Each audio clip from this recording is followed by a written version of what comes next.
Sejahtera, terlebih dahulu sahabat Bernam ingin mengucapkan selamat menyambut Deepavali kepada rakyat Malaysia yang beragama Hindu dan seluruh rakyat Malaysia amnya dengan ucapan Happy Deepavali Waltukal.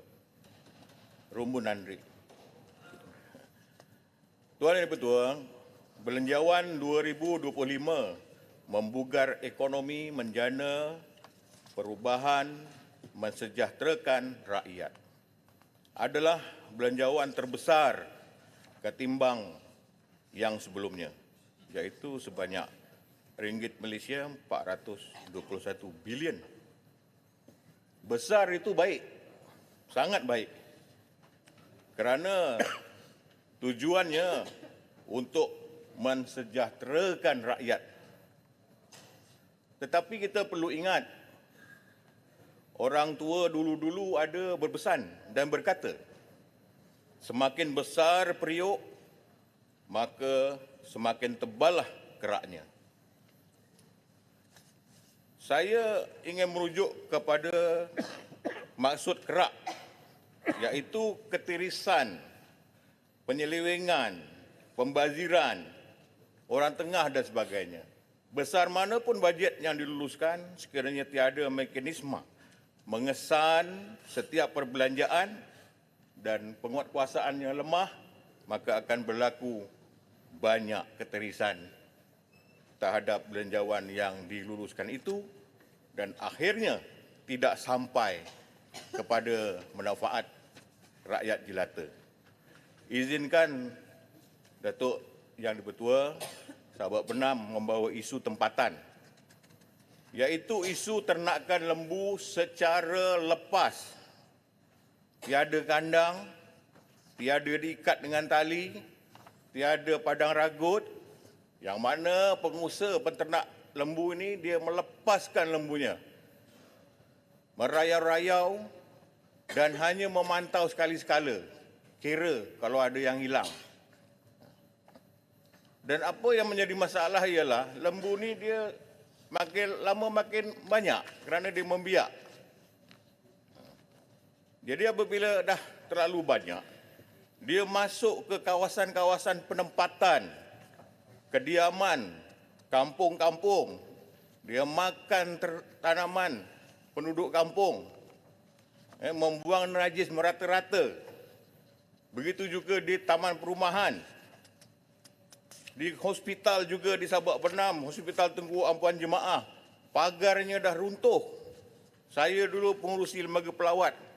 Kami ada inisiatif pasang kawat berduri, pun runtuh. Jadi lembu inilah yang menceroboh pada skala yang besar. Satu kawan kumpulan tu adalah dalam 200-300 masuk kawasan hospital.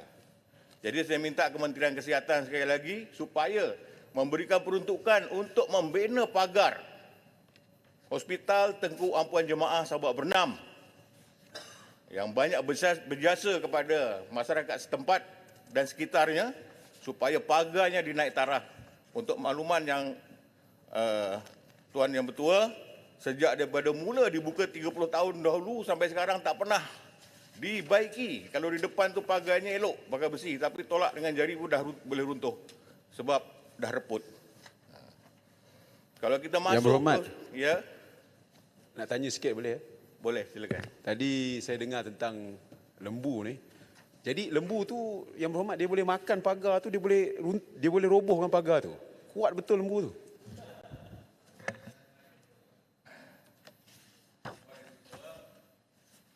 Tuan Yang Dipertua, jangan masukkan ucapan Bangi ke dalam ucapan saya. Lembu tu dia masuk nak makan rumput lah dalam hospital tu, dia redah pagar semua tu. Jadi, kalau kita nak masuk hospital, pesakit-pesakit ni, dia nak mendapat layanan yang bagus daripada jurawat, doktor dan sebagainya. Tapi Hospital Sabak Bernam ni masuk je sebelah pondok jaga dah ada lembu. 2-3 ekor, 10 ekor makan rumput.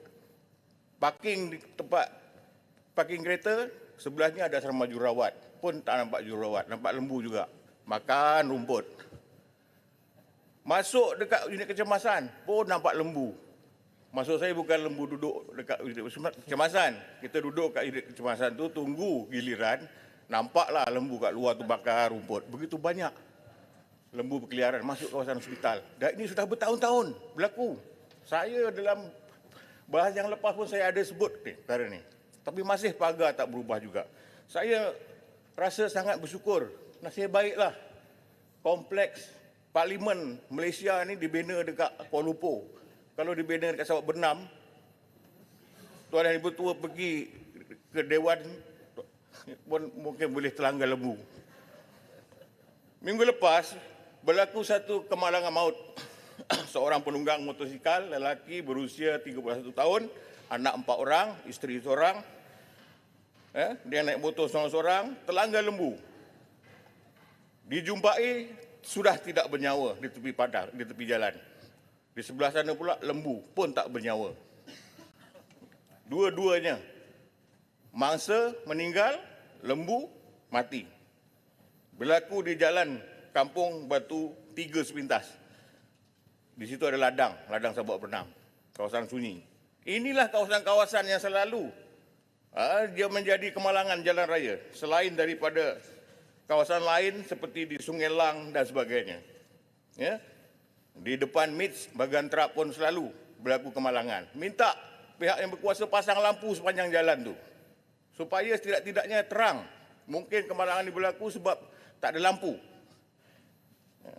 Kita ni kalau berlaku wabak, denggi ke, malaria ke, COVID-19 ya, kita jaguh menangani masalah ni.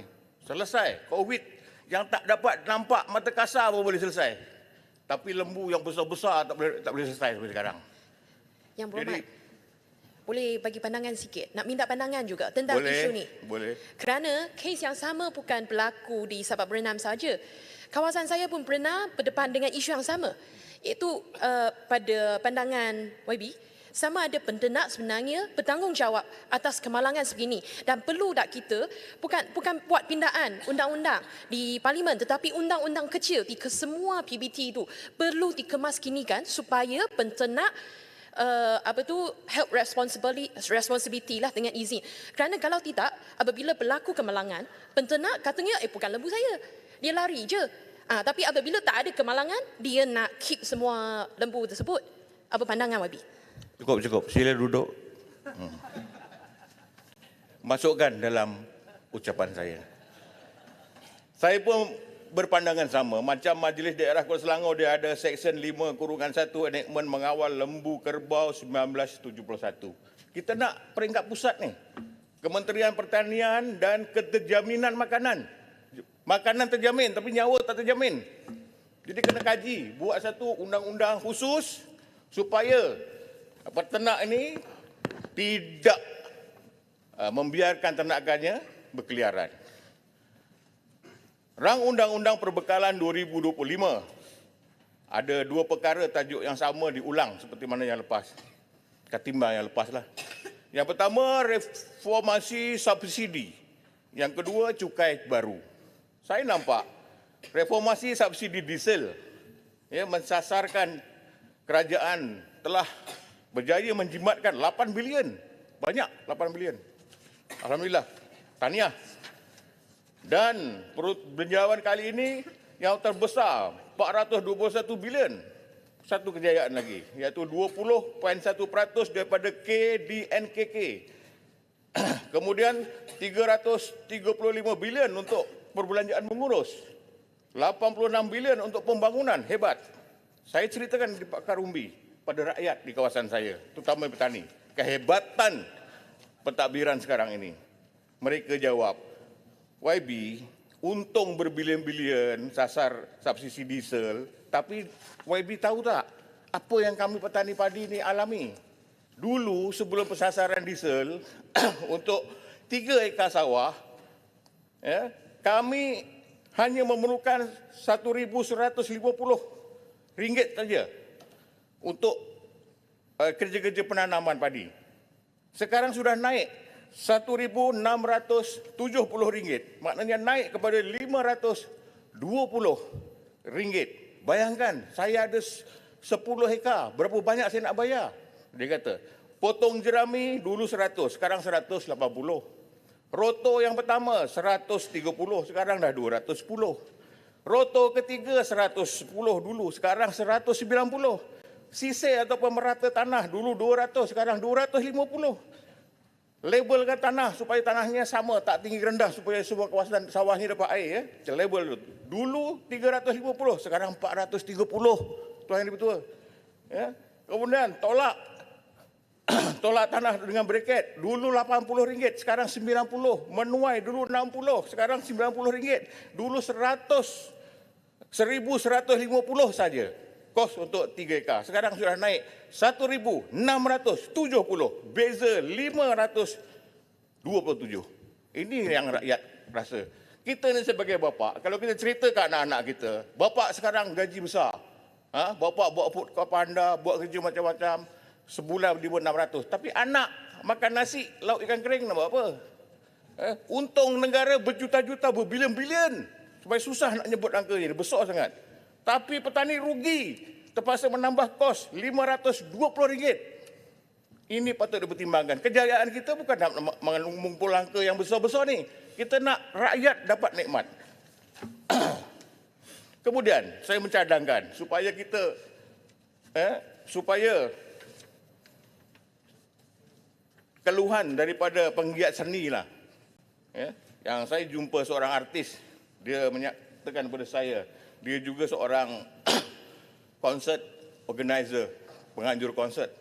Dia kata konsert tempatan dianjurkan oleh tempatan cukainya 25%. Maknanya jualan tiket tu kalau dapat 1 juta, dia bayar 250,000 kepada kerajaan sebagai cukai. Tapi konsert dari luar 10% saja. Kenapa berbeza? Artis luar ni bayarnya lebih dan persembahan mereka kadang-kadang tidak menepati dengan kehendak masyarakat Malaysia. Sehingga ditutup konsert mereka, diberhentikan semata-mata kerana melakukan aksi-aksi yang tidak molek di atas pentas. Tahniah penguatkuasa. Dan tetapi artis tempatan terpaksa membayar lebih cukai berbanding mereka. Dan artis tempatan juga, saya secara peribadilah ingin terutama yang mencipta lagu lah, supaya kementerian yang berkenaan membuat tapisan kepada lagu-lagunya. Kadang-kadang lagu-lagu yang dia punya seni katanya tak sesuai, terkeluar dan dicorong-corong radio, jadi siluan anak-anak muda. Contohnya lah, lagu apa tajuk tu? Sakit hatiku memikirkan kamu, sakit mataku melihat wajahmu. Ini orang bercerita biasa. Tapi selepas tu, lirik selepasnya, terpulanglah mau jadi apa, mau jadi hantu, mau jadi buaya. Itu pun boleh dikeluarkan radio Malaysia. Budak di saya pergi melawat, Tuan Yang Dipertua, melawat ziarah orang susah. Pegawai saya cakap, saya pun pergi melawat lah. Bila saya melawat, mak ayah tengah marah. Kamu ni tak pergi sekolah, nanti susah, tak ada pelajaran, macam mak ayah nak jadi apa? Sekali anak jawab, terpulanglah mau jadi apa, jadi hantu, jadi buaya. Budak ni besok sekolah menengah. Habis sekolah menengah, dia umur 18 tahun boleh mengundur. Saya takut dia jadi pengundi hantu nanti. Jadi cubalah, buatlah lagu-lagu yang ada nilai-nilai nasihat. Macam lagu-lagu dulu-dulu. Allahyarham Tan Sri P. Ramlee. Berpuluh-puluh tahun tapi masih sedap didengar. Malam bulan di pagar bintang, makin indah jika dipandang. Bagai gadis beri senyuman pada bujang idaman. Orang dulu-dulu cipta lagu, dia tak direct. Jadi hantu, jadi buaya, jadi biawak, jadi tikus, sekolah seduk, semua sebut. Lagu-lagu sekarang. Dia dulu berkias-kias, tapi kesaji bertahun-tahun. Jadi teladan. Bulan, indah bulan di pagar bintang.